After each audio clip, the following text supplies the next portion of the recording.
Good morning mga katulong. So yung katulong nyo is lalabas saglit. So mga 10 o'clock in the morning na.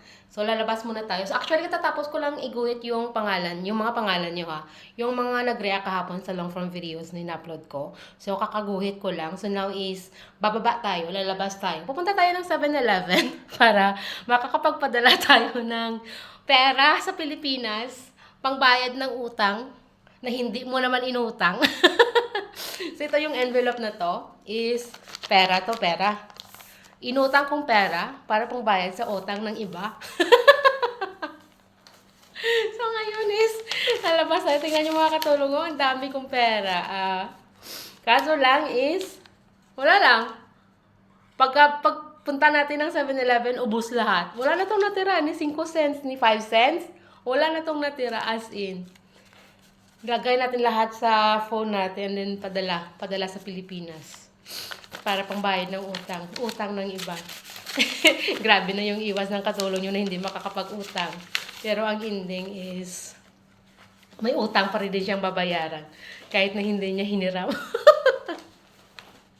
Ay, grabe yung buhay ng katulong nyo, ano? Yung ang dami mong pera pero inutangan pa, tapos pambayad pa ng utang. Uso na yan ngayon. Yun na yung uso sa panahon ngayon. Yung umutang ka, tapos pambayad mo sa utang.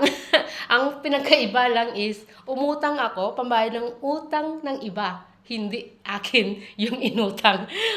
Eh ngayon, may utang na talaga ako. This time round, as in, may utang na talaga ako.